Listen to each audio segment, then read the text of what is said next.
કેમ છો વિદ્યાર્થી મિત્રો? Good morning. તમે હવે ત્રીજા ધોરણમાંથી હવે તમે ચોથા ધોરણમાં આવી ગયા છો, તો તમારું ચોથા ધોરણમાં મોસ્ટ વેલકમ. આજનો આપણો સબ્જેક્ટ છે મેથ્સ. વિષયાંક છે ચેપ્ટર 1 બ્રિકિંગ ઓફ બિલ્ડિંગ, એટલે કે ઈંટોની ઇમારત.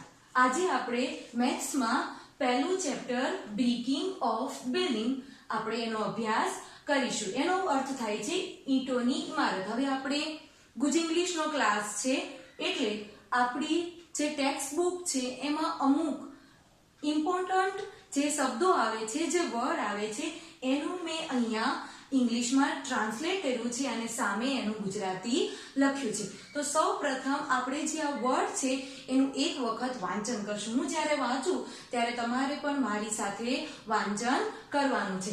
તો ફર્સ્ટ ઓફ ઓલ આપણે વર્ડ્સ જોઈશું. તો એમાં તમે જોઈશો કે ફર્સ્ટ બ્રિક એટલે કે ઈંટો, બિલ્ડિંગ એટલે કે ઇમારત, 1000 એટલે કે 1000, મેશન એટલે કડીઓ, સર્કલ એટલે વર્તુળ, મિરર એટલે કે દર્પણ, અરીસો, સાઈડ એટલે બાજુઓ. આ શબ્દ તમારી માટે નવો હશે, તમે ત્રીજા ધોરણમાં ભણી ગયા છો.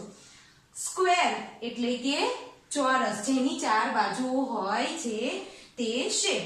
ટ્રાયેંગલ એટલે કે ત્રિકોણ, જેની 3 સાઈડ હોય છે અને 3 કોર્નર હોય છે, એને રેક્ટેંગલ કહેવામાં આવે છે. લેખ એટલે કે લાખ, અને છેલ્લું છે લાસ્ટમાં મેઝર એટલે કે માપ. આજે આપણે આ શબ્દો જોયા જે આપણા ફર્સ્ટ પ્રકરણ માટેના છે.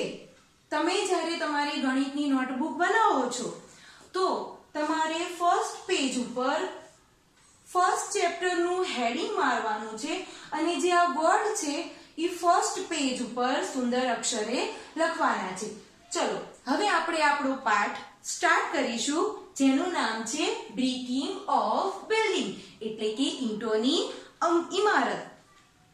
આપણો જે ફર્સ્ટ ચેપ્ટર છે એની સ્ટાર્ટ એક ટ્રુ સ્ટોરીથી થાય છે. એનો નાનકડો લેખ આપણને અહીંયા આપેલો છે, તો હું વાંચીને સંભળાવું છું. જાગૃતિ શાળા માટે ઈંટની પેટર્નનો નમૂનો. જાગૃતિ નામની આ શાળા છે, મુર્શિદાબાદ, જે પશ્ચિમ બંગાળમાં આવેલું છે. જાગૃતિ શાળાની સત્ય ઘટના છે, એટલે કે ટ્રુ સ્ટોરી છે. જ્યારે શાળાની ઇમારત ચણાઈ રહી હતી ત્યારે એવું નક્કી કર્યું કે શાળાની દિવાલો અને જમીન પર ઈંટોની પેટર્ન બનાવવી. જમાલ, કાલો અને પિયાર આ કામના કડિયા હતા. તેઓની શાળાની ઇમારત માટે નવી નવી યુક્તિઓ એટલે કે આઈડિયા જોઈતા હતા. આથી તેઓ તેમના અન્ય મિત્રો ફ્રેન્ડ સાથે લઈને મુર્શિદ કુલી ખાનનો જૂનો મકબરો જોવા જાય છે. શાળા બનાવવા માટે એ લોકો એવું નક્કી કરે છે કે આપણે જે પેટર્ન છે મહત્તમ મોસ્ટલી એમાં ઈંટોનો ઉપયોગ કરીશું. એટલે એ જે કડિયાઓ હતા, મેશન હતા, એમને એની માટે નવા નવા આઈડિયા જોઈતા હતા. તો એવો મુર્શિદ કુલી ખાનનો જે જૂનો મકબરો છે એની મુલાકાત લેવા જાય છે. તમે ટેક્સ્ટ બુક્સમાં જોઈશો તો એનું સુંદર ચિત્ર આપણને આપવામાં આવ્યું છે. આ ઇમારત એક મોટો માળ છે, જેમાં આશરે 2000 જેટલી ઈંટોની સુંદર પેટર્ન છે. આશરે 300 વર્ષ પહેલા કડિયા દ્વારા આ નમૂના તૈયાર કરવામાં આવ્યા હતા. જે આ મકબરો છે એ આશરે 300 વર્ષ જૂનો છે અને એમાં 2000 થી વધારે ઈંટોની પેટર્ન જોવા મળે છે. તેના 5 માળના ભોંયતળિયાની ઈંટોની પેટર્ન કઈ રીતે ગોઠવાયેલી છે તે જુઓ. આપણને જે મકબરો છે એની સુંદર 5 પેટર્નો આપણને અહીંયા ટેક્સ્ટ બુકમાં આપેલી છે, તો તમે પણ બધા જુઓ. હવે આપણને નીચે ક્વેશ્ચન કરે છે, તમને ભોંયતળિયાની કઈ પેટર્ન સૌથી વધારે ગમી? તો જે 5 પેટર્ન આપી છે તેમાંથી તમને વધારે કઈ ગમી એ ક્રમ તમારે અહીંયા લખવાનો છે. તમે આવી પેટર્ન કોઈ અન્ય જગ્યાએ જોઈ છે તો તમે જ્યારે પ્રવાસમાં, પર્યટનમાં ગયા હોય ત્યારે ટેમ્પલ છે, પેલેસ છે, ત્યાં અમુક જગ્યાએ આવી સુંદર પેટર્નો જોવા મળતી હોય છે. કડિયા ખૂબ રોમાંચિત થઈને પાછા ફર્યા. જમાલે કહ્યું, ઓહો, તે દિવસોમાં પણ તેઓએ ઈંટની કેટલી બધી રસપ્રદ પેટર્ન બનાવેલી, આપણે એ ભૂલી જ ગયા. ચાલો આપણે આપણી શાળાની જમીન પર આવી પેટર્ન રચીએ. દરેક કડિયાએ ઈંટની અલગ અલગ પેટર્ન બનાવી શાળાએ તેમની આ સુંદર ઇમારત માટે ગર્વ છે. બાળકો તેના પર હસતા રમતા અને પોતાની રીતે નવી પેટર્ન બનાવતા. તમે જોઈ શકો છો કે અહીંયા એ શાળાની ઈંટની જે પેટર્ન બનાવેલી હોય એનું એક સરસ મજાનું આપણને પિક્ચર આપેલું છે. આગળ વધીએ તો તમે આગળ જોઈ શકો છો કે બહુ બધી આપણને બ્યુટીફુલ બ્રિકની પેટર્ન આપેલી છે અને આપણને નીચે ક્વેશ્ચન કરે છે કઈ પેટર્ન વર્તુળાકાર બનાવેલી છે. વર્તુળાકાર એટલે સર્કલમાં.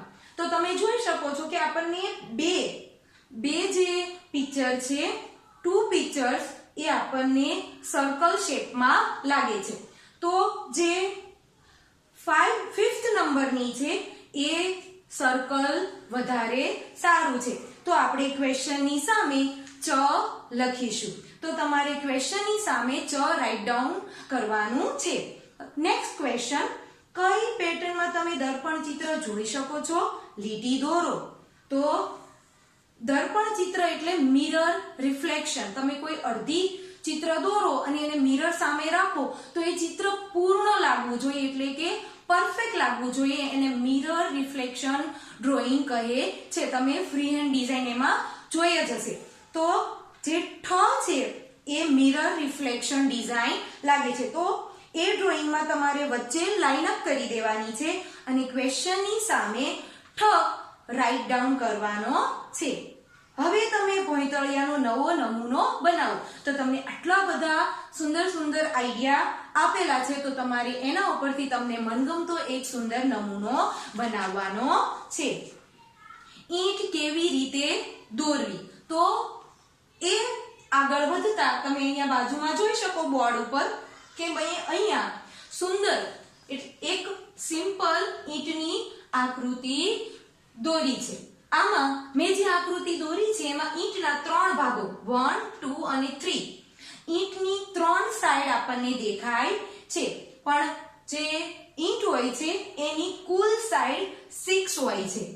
એના કોર્નર એટલે કે જે એના કોર્નર હોય છે એટલે કે ખૂણા એ 8 જોવા મળે છે અને શેપ એટલે કે ઈંટનો આકાર રેક્ટેંગલ એટલે લંબચોરસ જોવા મળે છે. તો આપણે એને થોડું પ્રેક્ટિકલ કરીએ. મારી પાસે એક રબર છે જે આપણે ઈંટની જે આકૃતિ છે, ઈંટનો જે શેપ છે એને સમજવા માટે આપણને મદદ કરશે. પહેલું છે સાઈડ એટલે કે ઈંટની બાજુઓ કેટલી. તો હું તમને કહું છું 1, આ 2, પછી 3, 4, 5 અને 6.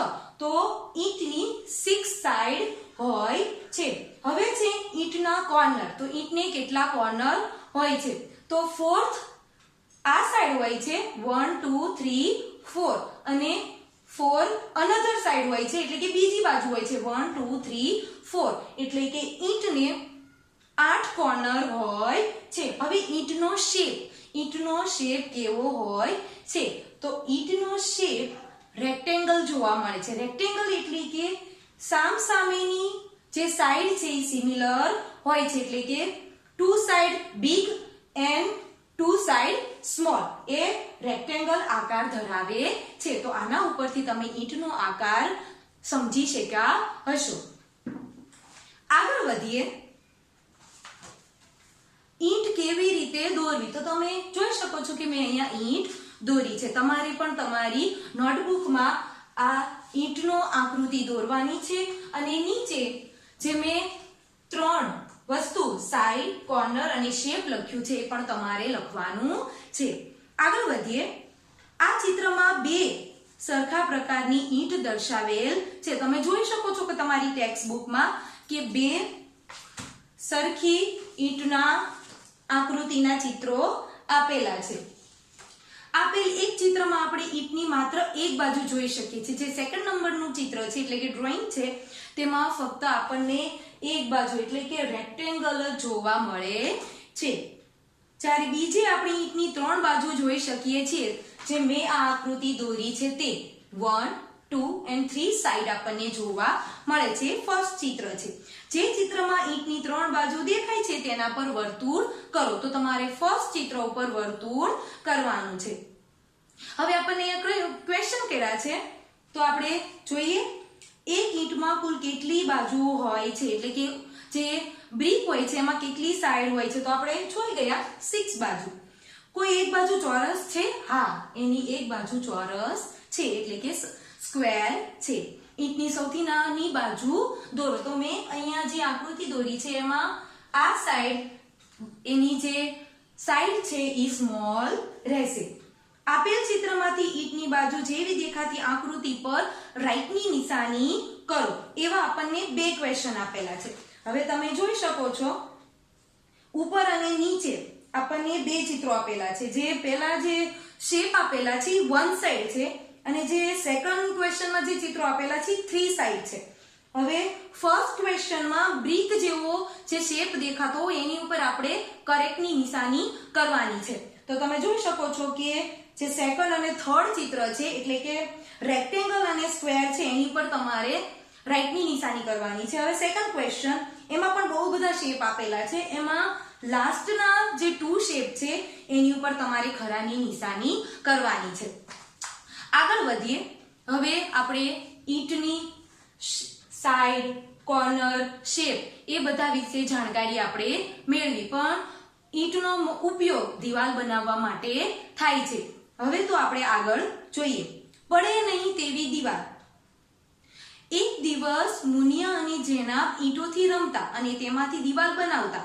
દરેક અલગ અલગ પ્રકારની દિવાલ બનાવી. હવે તમે જોઈ શકો કે જેનાબ અને મુનિયાએ 2 અલગ અલગ ઈંટની જે દિવાલ હોય એનું ચણતર કર્યું છે. તો તમે જેનાબની જોઈ શકો છો કે પિરામિડ શેપ છે, એટલે કે 2 બ્રિક ઉપર 1, જ્યારે મુનિયાએ 1 બાય 1 ઉપર ગોઠવી છે. જેનાબે કહ્યું તેણે બનાવેલી દિવાલ સરળતાથી પડી જાય એવી નથી. જે રીતે મુનિયાએ ઈંટો ગોઠવી છે તે રીતે કડિયા પણ એકબીજા પર ઈંટો ગોઠવતા નથી. તમે શું વિચારો છો કઈ દિવાલ વધારે મજબૂત હશે? તો આના ઉપરથી આપણને ખ્યાલ આવે છે કે જેનાબની દિવાલ વધારે મજબૂત છે, સ્ટ્રોંગ છે. બીજી દિવાલો જુઓ જ્યાં તમને ઈંટોની વિવિધ પેટર્ન જોવા મળતી હોય, એટલે જે કડિયાઓ હોય છે, મેશન હોય છે, એમની અલગ અલગ પેટર્ન ડિઝાઇનથી એ લોકો દિવાલો બનાવતા હોય છે. દિવાલોની વિવિધ પેટર્ન. અહીં 3 પ્રકારે ગોઠવેલી ઈંટોની દિવાલના ચિત્રો આપેલા છે. શું તમે ઈંટોની ગોઠવણીમાં તફાવત જોઈ શકો છો? તો આપણને અહીંયા બ્રિકના ગોઠવેલા ડિફરન્ટ વોલના આપણને ચિત્રો આપેલા છે. તમે જોઈ શકો છો કે જે ચિત્રો છે એકબીજાથી ડિફરન્ટ છે. એ જે પિક્ચર છે એની નીચે આકૃતિ આપણને બીજી ચિત્ર આપેલા છે, પણ એ આડાઅવળી છે, તો આપણે એને જોઈન્ટ કરવાના છે. તો આપણે જોઈએ. પહેલી જે આપણું ચિત્ર છે એ કોની સાથે જોઈન્ટ થાય છે? સેકન્ડ. જે નીચે જે બીજા નંબરનું ચિત્ર છે એની સાથે જોઈન્ટ થાય છે. જે પહેલું બીજા સાથે, હવે બીજું પહેલા સાથે મેચ કરે છે અને ત્રીજું ત્રીજા સાથે મેચ કરે છે. ઈંટોની જાળીમાંથી જુઓ. જે કડિયાઓએ જાગૃતિ સ્કૂલ બનાવી હતી તેમણે જ ઈંટોમાંથી જુદી જુદી શાળાઓની પેટર્ન દિવાલ પર બનાવી, એટલે કે એમને જે દિવાલ બનાવી એ અલગ અલગ શેપમાં જોવા મળે છે. તમે જોઈ શકો છો કે એની દિવાલો ઉપર સુંદર પેટર્ન રચવામાં આવી છે. તમે આ બંને ચિત્રોમાં જાળીની જુદી જુદી કેટલા પ્રકારની પેટર્ન જોઈ શકો છો? તો તમે જોઈ શકો છો કે 5 પ્રકારની પેટર્ન આપણને જોવા મળે છે. આગળ વધીએ. આ એક બીજી સુંદર જાળીનું ચિત્ર છે. તમે તમારી ટેક્સ્ટ બુકમાં જોઈ શકો છો કે આપણને એક બીજું ચિત્ર આપેલું છે. હવે નીચે આપેલી દિવાલમાં કેટલીક ઈંટોની લાલ રંગ કરી તમારી પોતાની જાળીની પેટર્ન બનાવો, એટલે કે તમને જે આ ઈંટોની દિવાલ વાળો જે બ્લેન્ક શેપ આપેલો છે, ખાલી જગ્યા આપેલી છે, એની અંદર તમારે રેડ કલરથી તમને ગમતી પેટર્ન ડિઝાઇન ડ્રો કરવાની છે. શું આપેલ શાળાના આ ચિત્રમાં તમે બારી જોઈ શકો છો? હવે તમે જોઈ શકો છો કે અહીં સરસ મજાના વિન્ડોનું આપણને ચિત્ર આપેલું છે. તો પહેલા જ્યારે ઈંટોની દિવાલનું ચણતર કરવામાં આવતું ત્યારે હવા ઉજાસ માટે આવા ઝરૂખા મૂકવામાં આવતા. પહેલા જમાનામાં જે બારી વિન્ડો હોય એના કરતા નાના જે બારી બનાવવામાં આવતી એને ઝરૂખા કહેવામાં આવતા હતા. હવે થોડી ઝરૂખાની પેટર્ન અહીં દર્શાવેલી દિવાલ પર બનાવો. તમે કાળા રંગથી તેને છાયાકીય કરી શકો છો. અહીંયા તમારે જે ખાલી જગ્યા વાળો ખાલી જગ્યા આપેલી છે, તમારે આ જ વિન્ડોનો શેપ અહીંયા દોરવાનો છે અને બ્લેક કલરથી એને છાયાકીય ચિત્ર દોરવાનો છે. તો આજે આપણે આ પાઠ અહીંયા રાખીએ છીએ. આપણો જે અધૂરો પાઠ છે એ આપણે નેક્સ્ટ વિડીયોમાં સ્ટાર્ટ કરીશું. તમારે તમારી જે નોટબુક છે એમાં જે આ બોર્ડ વર્ક છે એ સારા અક્ષરે લખી નાખવાનું છે. Good bye and stay safe.